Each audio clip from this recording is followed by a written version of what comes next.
guys, welcome back to Frankie and Kallie. Today it's just me and I'm filming a special video for you guys. I'm in my bedroom and just ready to talk to you about an exciting thing, which is how I bought a house when I was 20 years old. Crazy, right? I wanted to share my story with you guys because I know that the housing market is kind of a crazy situation right now. Interest rates are really low, the houses are going fast, and everything else along those lines. So I wanted to share my story with you to maybe give you some inspiration, hopefully give you a few tips and tricks, and just answer maybe a few questions for you. So when I was 19, newly out of high school, still in college, but yet still living at my parents' home, I created a vision board, and on that vision board, I put a picture of a house because, like I mentioned, I knew that I wanted to live in a home. I wanted to purchase my own home and create something that was mine. I didn't want to pay rent for someone else just to make money off of me. I felt like that was just not my calling, and I was determined. I wanted to buy a home ASAP, and I was going to do whatever it took to get there. So I did. I worked 3 jobs. I was still in school. I was just kind of working my tail off. I was really hustling, and I kept the bigger picture in mind. And I really believe in the power of manifestation and just letting the universe kind of do its thing, work for you, and support you along the way. Just remember to keep your goal in mind, and if it gets frustrating along the way, just remember that at the end of the day, that's what you're working towards, and it will happen and it will come true. So I graduated high school and I went to college. I went to college at Minnesota State University, which is in Mankato, Minnesota, and I lived in the dorms. I lived in the dorms for the full year, and then after that, I kind of got confused. I really didn't know what I wanted to do after college, or really just in life in general. So I left MSU, I moved back in with my parents, and then I went to a different college in town, and I wasn't paying rent. My parents graciously let me stay with them, so I did. I knew that if I was leaving my parents' house, I was going to buy a house, and I was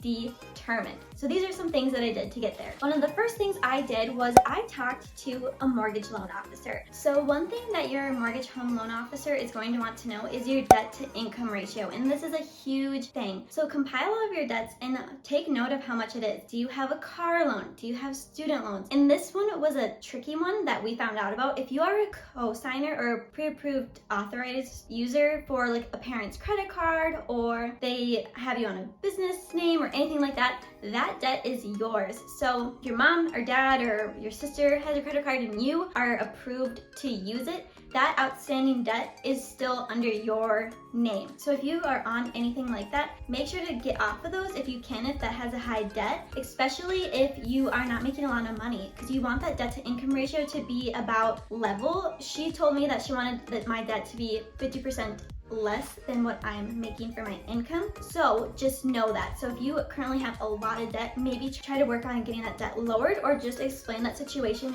to your mortgage home loan officer, and maybe they can help you and find a different way. They're also going to pull your credit score number. So if you don't have a credit score, maybe you're going to have to get a credit card and start using it and paying it off right away, just so you can increase that credit. And maybe do bring a parent or a friend or someone that just has a lot of knowledge in that area and can explain to you and help you along the process. When you're working with your mortgage loan officer, make sure to ask them about a first-time homeowners grant, which is something that I got, and it was so helpful and made this whole process just so much more exciting and enjoyable too, because it made me not have to put in a lot of money down. So what a first-time homeowners grant is it something you apply for the state of Minnesota. It's something that you can apply for, but then it opens up in April, and it's kind of first come, first serve. So if you buy a house April 1st, you can have your mortgage loan officer submit your paperwork on April 1st, and then if you get approved, great, you get that money. It can be up to $5,000 in the state of Minnesota. If you don't get approved, then you're kind of out of luck. So again, it's like first come, first serve. So if you are buying a house in July, that grant money might not be there. It might still be there. You just have to communicate and ask your mortgage loan officer. And then once you get approved, I had to watch a course. I think it was maybe 2 hours, maybe 3 max. And then you had to take like this test at the end just to make sure that you comprehended everything. And then you're good to go. Basically, they give you free money, which is insane, and it's so helpful. So just being completely transparent, I did not get the full $5,000. I got $4,500, but that covered my whole down payment, closing costs, everything. So I only had to put a few $100s down out of my own money. But the caveat is it's prorated. So my grant is a 5-year grant. So should I sell and move from my current house within those 5 years, I then just have to pay some of that back. So if I lived in this house for 3 years and I got that full $5,000, I would have to pay $2,000 back, which really isn't the end of the world, but just know that that can happen, and maybe it's different wherever you're from, but it could be a possibility as well. So after I had that squared away and I got pre-approved for a loan, I then contacted a realtor. I contacted someone who was a family friend that I knew really well and knew she would take great care of me. So that would be the second thing you'd want to do. After you get pre-approved for a loan, then find your realtor. Explain to him or her what you're looking for exactly. Go in detail to like every single thing. I told her how many bedrooms I wanted, what neighborhoods I was looking for, my price range, if I wanted a fixer-upper or not,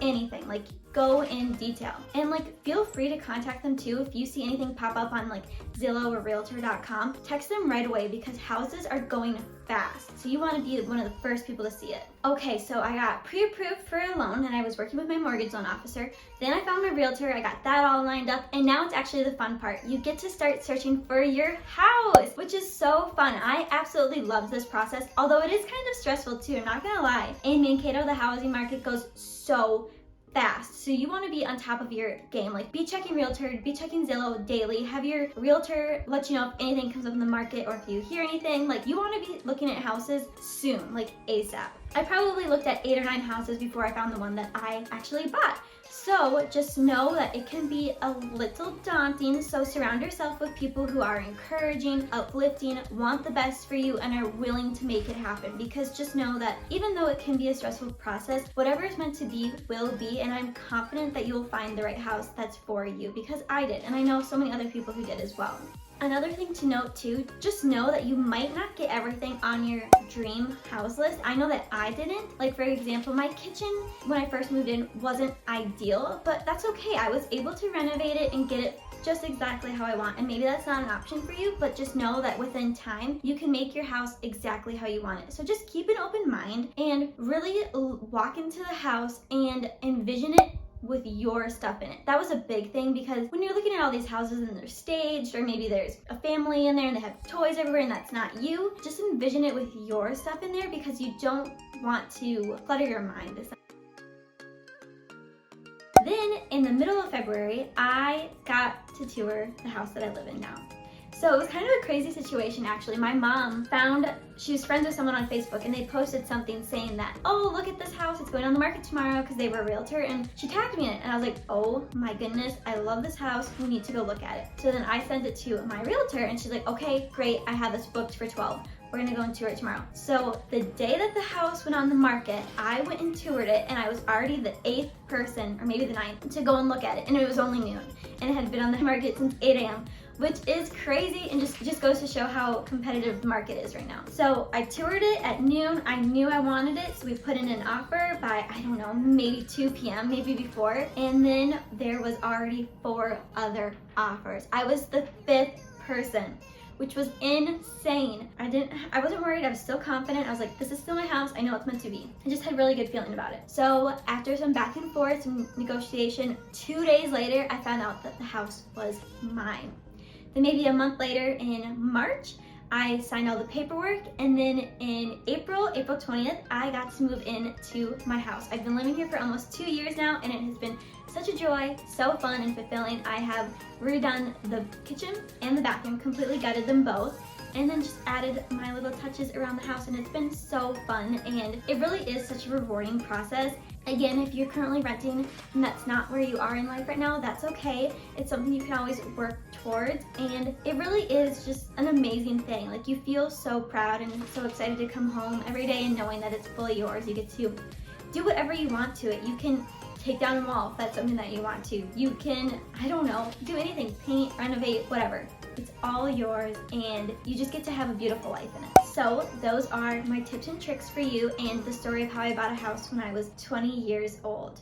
If you have any questions or comments, please leave them in the comments below, and please make sure to like and subscribe this video. If you have anything else that you want me to elaborate on for another video, let me know and I'd be happy to do that. Otherwise, I'll see you guys next time. Thank you. Bye.